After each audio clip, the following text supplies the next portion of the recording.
자, 정서적인 연대감, 그 다음에 아이들의 니드에 대한, 사실 인간의 모든 문제는 어린 시절의 니드의 문제를 접근하는 겁니다. 네, 안녕하세요. 오후 시간에 처음 오시네. 예, 누구 오시네? 마스크를 한번 벗었다가. 네, 처음 뵙는 것 같은데. 아니에요? 2급 때 뵀어요. 오케이. 심리적인 영양분, 어린 시절에 심리적인 영양분이 부족한 사람들이 심리적 결핍이 생겼다. 심리적 균형, 이렇게 뭐가 이렇게 결핍, 따라서 합시다. 결핍. 따라서 합시다. 미해결 과제. 미해결 과제. 뭔가 아직도 풀리지 않은 숙제. 그걸 충분히 이제 어린 시절에 공급을 받았으면 어느 정도 만족, 100% 만족은 없습니다. 어느 정도 만족을 지금 하겠는데, 어린 시절의 부모로부터 충분한 심리적 공급을 받지 못했을 때, 그러니까 다른 말로 말하면 니드가 충분히 해결되지 않았을 때, 여기에서 따르는 문제가 현재도 진행된다라는 얘기입니다. 현재도 진행된다. 그러니까 그래서 영양 공급이 안 돼가지고 지금 영양실조 상태다 이거죠. 그래서 심리적인 안정감을 갖지 못한다. 그러니까 아직도 부모가 필요한 거예요. 우리말로 이제 멘토, 상담자, 지지자, 이런 좋은 사람이 지금도 필요합니다. 여러분들에게는 있습니까? 멘토가 있습니까? 개인적으로 내 모든 속사정을 얘기해도 나를 받아줄 수 있는 사람이 있습니까? 왜 대답이 없습니까? 있어요? 누구요? 3분 정도 돼요? 오, 그래도 많은 거죠. 또 다른 분, 그걸 이제 또 다른 말로 말하면 키 펄슨이란 말도 씁니다. 키 자동차 열쇠 있죠? 키 펄슨, 사람. 그러니까 나에게 그 열쇠를 열어줄 수 있는 사람. 키펄슨이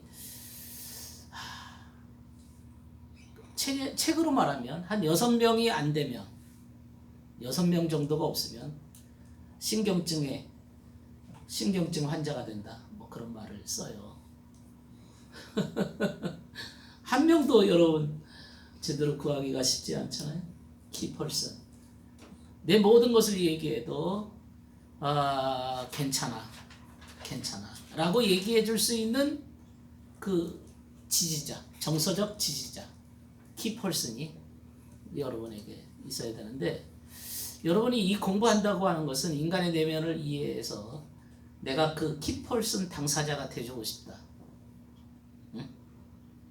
여러분이 키펄슨이 되려고 하면, 상대방의 키펄슨이 되려면 제일 먼저 지켜야 될 규칙이 뭐라고 생각하세요? 상담자로서. 들어주고 공감하는 거. 공감하고 들어주고. 아주 그 상담 기법의 최고의 기법은 공감입니다. 따라서 합시다. 공감. 그래서 엠파시라고 하는 공감이라고 하는 것은 상담의 최고의 기술입니다. 공감 하나만 잘 해줘도요, 여러분들은 대단한 사람이 됩니다. 이 공감을 못 해줘요.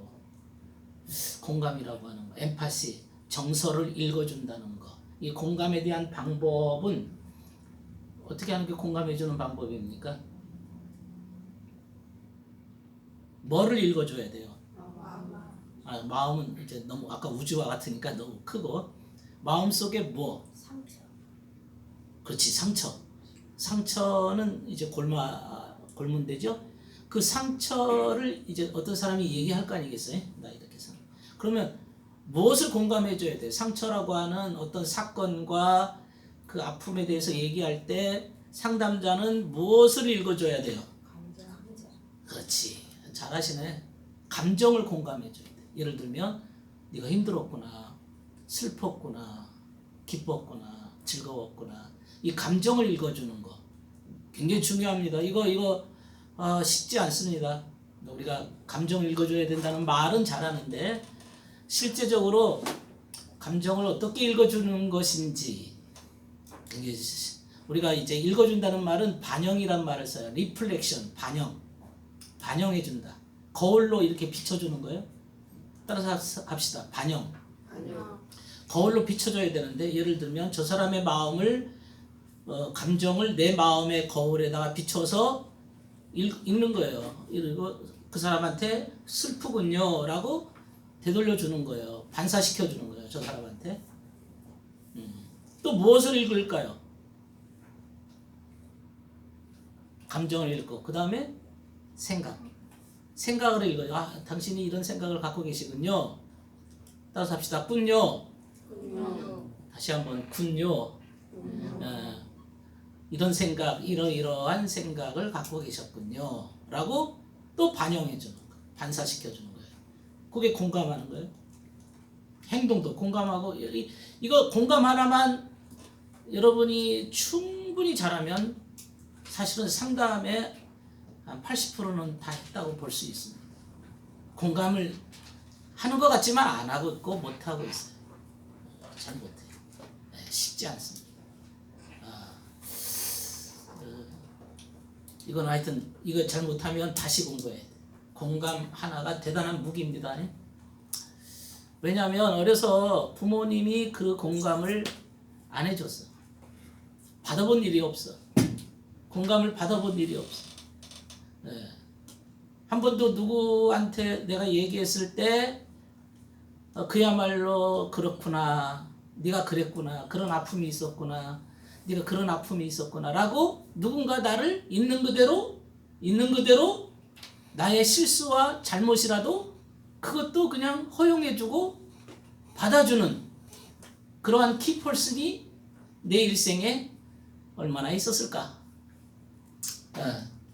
근데 많은 사람들이 그런 사람을 찾아요. 나의 멘토와 그러니까 이제 부부간에 이걸 좀 서로 키퍼슨이 돼주고 멘토가 돼주고 공감을 해줄 수 있으면 좋겠죠. 최고의 부부죠. 그런 부부는 천에 한 명, 만에 한 명이 될까 말까. 사실입니다. 실제 부부는 굉장히 부부가 산다는 게 왼수 아니면 그야말로 참 어려운 관계입니다. 왜냐하면 또 부부가 이렇게 뭡니까 서로 다른 길을 가고 있으면 저 사람이 어디 가서 뭐 하는지 몰라. 어디 가서 누구 말을 듣고 사는지 몰라. 알고 보니 내 말이 아니고 어디 가서 다른 얘기가 계속 그 사람 입에서 나와. 내 말이 들어갈 공간이 없어. 이런 부부가 많습니다. 전혀 완전히 중년쯤 되면 결혼 생활 한 30년, 40년 한 거거든요. 중년 부부 50대.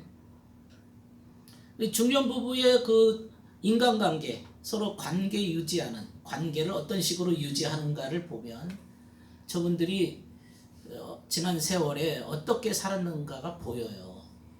관계 유지. 중년 부부의 그 관계 유지하는 법을 보면 지난 삶이 보이는 거죠. 인생 동반자가 돼야 되는데 잘 안 되는 거지. 그러니까 예를 들면 뭐 늘 툭한 말하다 싸우잖아요. 말한다고 하는 거, 이 대화 기법도 이제 이 상담 과정에 좀 공부를 하셔야 됩니다. 대화하는 방법, 특별히 부부 대화하는 방법, 이 말하는 방법이 따로 있어요. 그래서 비폭력 대화라는 것도 있고요. 그 대화 기법을 배우면 굉장히 좋은 기회가 될 겁니다. 부부간에는 대화한다는 것은요 굉장한 위험이 도사리고 있는 겁니다. 지뢰밭. 무슨 밭? 지뢰밭이라는 게 잘못 걸어가면 터지죠. 말싸움이 돼 나중에는. 처음에는 어떤 문제 가지고 싸우는데 나중에는 말싸움이 돼요. 말하다 싸워. 그러니까 이제 말 때문에 싸우는 거예요. 대화가 그렇게 무섭습니다. 그러니까 이제 말하다 싸우니까 사람들이 어떤 방법을 취하죠? 말 안 하지. 말을 안 하면 최소한 싸우지는 않잖아요. 말 안 하면 싸우지는 않아. 그런데 또 뭔 문제가 생길까요? 그렇지. 너는 너 나는 나. 각자 저 사람 속을 알 수가 없어. 서로 한 가족 한 지붕 두 가족이 되는 거지. 말을 안 하면 속을 알 수가 없어요. 그러니까 이제 말은 하긴 해야 돼. 어쨌든 말은 하긴 해야 되는데 이 싸움이라고 하는 게 때로는 긍정적인 것도 있습니다. 안 싸우면 그 안 싸우는 것 때문에 상대방을 모르기 때문에 아예 접근조차 어려워. 그러나 싸우면 저 사람이 뭐 때문에 화가 나는지, 저 사람이 무슨 문제로 저렇게 화를 내고 저렇게 힘들어하는지가 싸우다 보면 보여요. 그렇죠? 그래 안 그래요? 차라리 싸워서 나을 때도 있잖아. 근데 싸움을 통해서 우리는 뭐를 배우는가 하면 협상의 능력을 배워요. 무슨 능력? 협상 능력. 타협의 능력. 벌써 저 사람이 승질이 날 것 같으면 아예 딱 접고. 그래서 서로 협상할 수 있습니다. 그래서 긍정적 부부관계는 협상 능력이 어느 정도가 됐느냐가 중년에 와서 부부관계가 잘 이루어진 부부입니다. 그러니까 중년의 부부는 협상 능력입니다. 타협의 능력입니다. 그래서 부부가 이제 예를 들면 서로 뭐 귀촌을 가서 아니면 밭을 가꾼다든지 아니면 시골에 가서 샀는데 서로 손발이 잘 맞는 부부가 있어요. 그래서 그런 사람들은 협상이 잘 되는 거야. 타협의 능력이에요. 근데 이 타협의 능력이 못 배운 사람들은, 협상 능력을 못 배운 사람은 싸우지 않았기 때문에, 싸워도 너무 부정적으로 싸우다 보니까, 파괴적으로 싸우다 보니까 더 이상 이제 말을 말자, 말을 하지 말자, 말을 섞지 말자. 그러면 협상 능력도 없어지는 겁니다. 그러니까 부부라고 하는 것은 처음에는 사랑에 빠지는 것부터 시작해요. 그래서 이제 협상 능력까지 가서 나중에는 이제 사랑이라고 하는 것은 다 떨어지고, 애정은 떨어지고, 뭐가 떨어진다고요? 애정 관계는 다 사그러지고, 노년 부부에 가서는, 노년에서는 애정은 없어. 애정은 이미 떨어질 대로 이제 미국으로 말하면 한이, 꿀은 다 이미 다 빨아먹었고, 우리나라 말하면 깨는 다 떨어졌어. 나머지는 이제 빗자루 남는 거예요. 그럼 노년 부부는 뭐 가지고 사는 거죠? 애정은 떨어지고 우정으로 사는 거예요. 친구가 되는 거예요. 동반자죠. 그러니까 인간은 애정에서 시작해서 우정으로 끝나는 것. 우정으로 끝나는 것. 그걸 알아야 돼. 그런데 이제 나이가 들었는데, 결혼 생활이 40년, 50년이 됐는데 당신은 아직도 날 사랑하지 않아. 이거 투정하는 분들은 조금 약간 좀 문제가 있다고 봐야 돼요. 왜? 이미 그거 투정할 그런 때는 지난 거지. 이제 우정으로 마침표를 찍는 거다 생각하시면 돼요. 인생 동반자로 끝나는 겁니다. 지금 우리 니드에 대해서 배우고 있으니까 니드.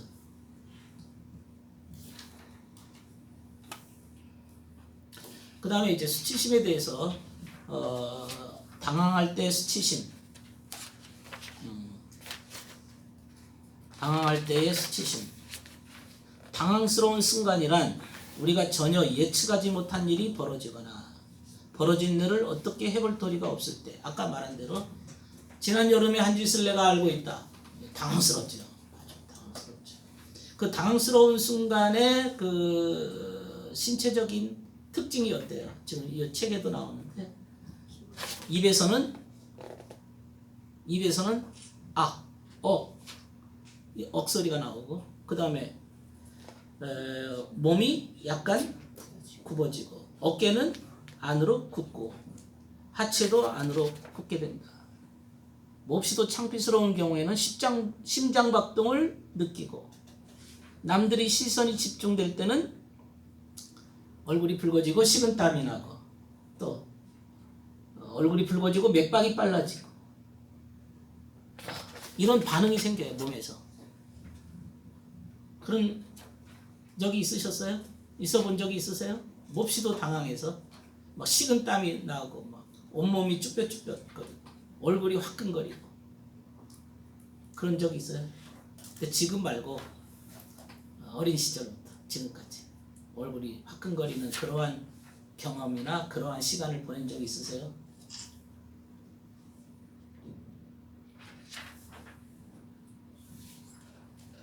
그 이제 제가 그러한 수치심을 경험한 순간의 그 사례를 이 책에서는 그 100명을 적었어요. 그 실제 사례예요. 100명을 제가 상담해서 그 100명의 뭐 여기에 보면 이제 어린 시절에 상처받은 그 경험을 쭉 적은 거거든요. 도랑물에 빠져서 무서웠던 아이, 도랑물에 빠져서 무서웠던 아이. 그래서 이 사람은 물에 빠져가지고 막 물에 떠밀려 가다가 지나가는 사람이 이제 건져주었거든요.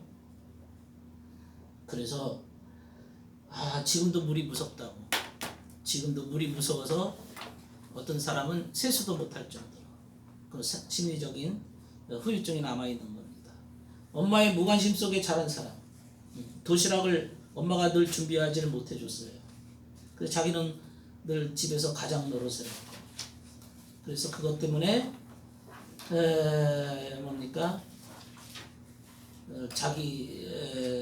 나는 아이들에게 도시락을 싸줘야 될 할 일이 생기면 누구보다도 예쁘게 맛있게 정성스럽게 싸려고 노력했다. 뿐만 아니라 학교 일에도 많은 관심을 가지고 아이들 성적 외에도 적성이나 특별활동 여러 방면에 관심을 가졌다. 내가 받았던 소외감과 원망, 외로움의 아픈 상처를 주고 싶지 않았다. 그러니까 이제 이런 경우는 오히려 좀 좋아진 경우이긴 하지만은 그러나 모든 관심을 거기에만 쏟는 거예요. 네. 그러니까 어린 시절의 상처와 이러한 수치심을 경험한 당황스러운 순간이 현재까지도 일생 내내 진행이 되고 있는 거예요. 진행이 되고 있는 거예요. 지난 저기 과정에서도 얘기했는데 그 경상도에 오빠가 담임 선생님이었대. 자기 반. 오빠하고 나이 차가 많아서. 근데 오빠가 담임 선생이었는데 자기는 이제 오빠가 늘 무서웠다는 거죠. 자기가 이제 놀고 있는데 그네 타다가 그네 이제 손가락이 끼었어요. 그러니까 손가락이 끼니까 아파하고 울려고 하는데 오빠가 자기 앞에서 노려보고 있는 거야. 그래서 오는 순간에 오빠가 막 노려보고 시끄러워 하고 소리를 지르니까 그 다음부터 이제 울지를 못하는 거야. 근데 그 이후로 문제는 그 이후로 한 번도 울어본 적이 없대. 또 교인들이 뭐 기도 시간에 울거나 그러면 왜 우는지 자기는 이상했대. 남이 우는 거가 이상해 보였어. 울지를 못했어요. 그러니까 그 당시에 그 슬픔이 딱 고착이 된 거야. 굳어져 버린 거야. 얼음이 돼 버린 거야. 그런 분이 오셔가지고 그래서 내가 얘기했어요. 그 당시로 돌아가 보자. 그 당시 초등학교 때 그네 손가락이 끼어서 이제 손이 아파하는데 오빠가 있어서 이제 울지 못했던 그 어린 시절에 그 아이를 만났어요. 만나가지고 내가 그랬어요. 울지 마. 아니 울지 마. 울어도 괜찮아. 울어도 괜찮아. 그랬더니 그 자리에서 아파하면서 막 울더라고. 지금 50살이 넘은 분이 초등학교 놀이터에서 울던 그 울음이 멈췄던 그 눈물이 지금 막 쏟아지기 시작했어요. 몇십 년 동안 울어본 일이 없어 이 사람은. 그러니까 이게 수치심과 당황스러운 순간이 그 당시 감정이 딱 멈춰진 거예요. 근데 그것을 누군가가 오빠 대신에 누군가가 울어도 괜찮아. 따뜻하게 공감해주면서 울어도 괜찮아. 이렇게 했더니 그 자리에서 눈물이 터졌어요. 이제 그 사람은 이제부터 정서가 이제 슬픔이라고 하는 감정이 되살아나게 되는 거죠.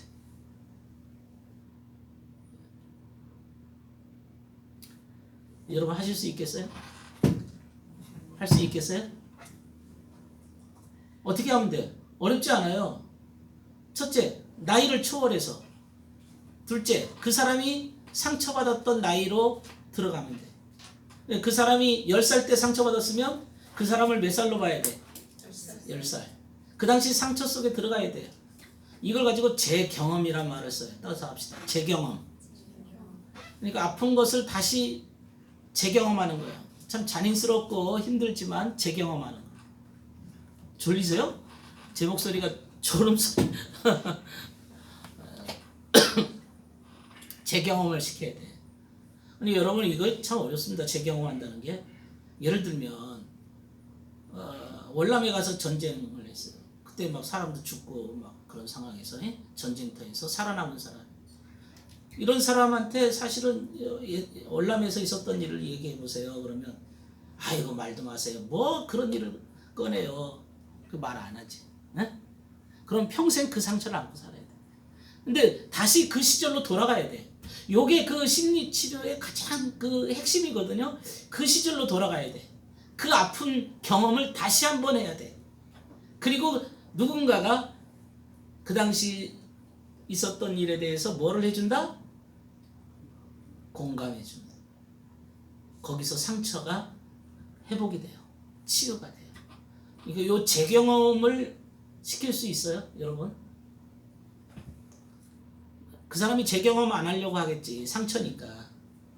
근데 만약 이 사람이 당신 앞에서는 내가 재경험해도 될 만한 그런 따뜻한 상담자라면 할까요, 안 할까요? 그게 바로 치유 작업입니다. 재경험. 화면을 크게 해주실 것 같습니다. 화면을 크게. 오케이. 멋져.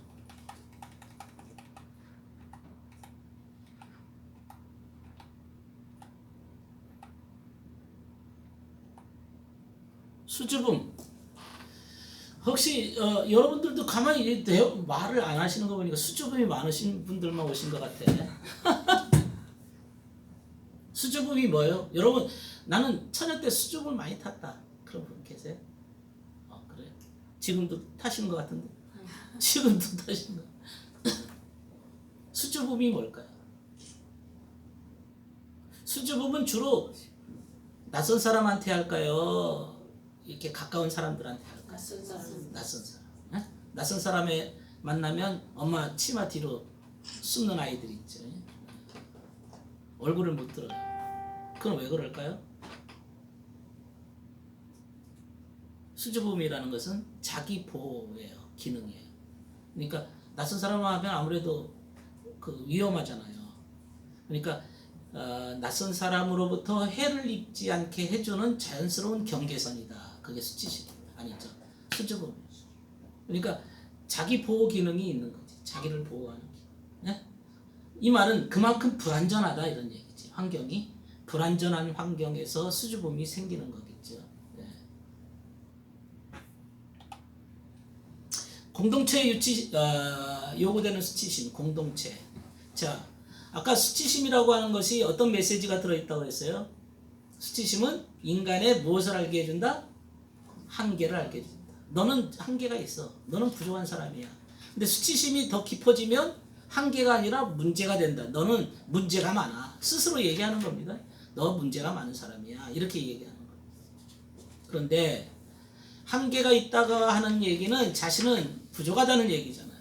부족하다는 얘기는 남의 도움을 받을 수도 있다 없다? 있다라고 스스로 느끼는 거죠. 그러나 수치심 나는 한계가 있다라고 생각하지 않는 사람들은 남의 도움을 안 받죠. 또 남을 도와주지도 않죠. 도와주지도 않고 도움받지도 않아.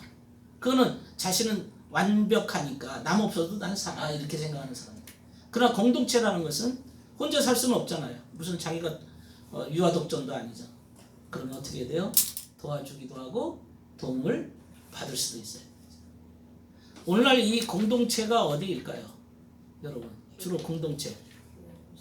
네? 교회. 교회도 하나의 공동체라고 그러죠. 또 학교 공동체죠. 또 회사도 공동체. 또 군대가 엄청난 공동체죠. 그래서 군대 생활에 요즘에 남자들끼리 모여서 사는 곳인데 아무래도 그 공동체에 이 건강한 수치심이 필요한 거죠. 예? 거기서는 서로 협력이 필요한 거잖아요. 그렇죠. 교회도 그런 것이고. 그래서 인간이 어느 정도 자신의 부족함을 스스로 느끼도록 하는 것이 수치심이기 때문에 건강한 수치심이 필요하다는 것이죠. 창조성과 배움의 기초로서의 수치심. 자, 이게 뭔 얘기냐면 자기가 한계가 있다는 사실을 인정하면 그 자신의 부족함을 충족시키기 위해서 뭔가 시도를 한다고요.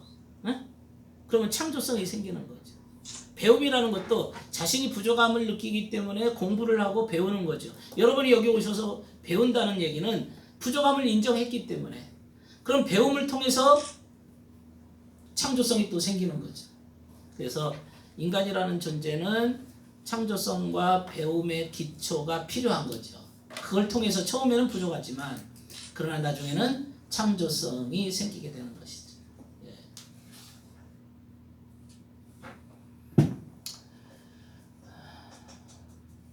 자, 그렇게 해서 우리 수치심의 건강한 수치심에 대해서 보았습니다. 건강한 수치심에 대해서 보았는데요. 그 다음 시간에는 해로운 수치심에 대해서 배우겠습니다. 먼저 들어가기 전에 영혼의 삶, 소울풀이라고 하는 얘기도 있는데요. 소울풀이라는 것은 이게 이제 아까 존 브래드쇼가 창조적인 사랑이라는 책에서 영혼의 삶을 말하고 있습니다. 영혼의 삶에 의한 창조적인 영혼의 삶에 의한 사랑을 해야 된다. 그분이 강조하고 있습니다. 잠깐 쉬었다가 하십시다.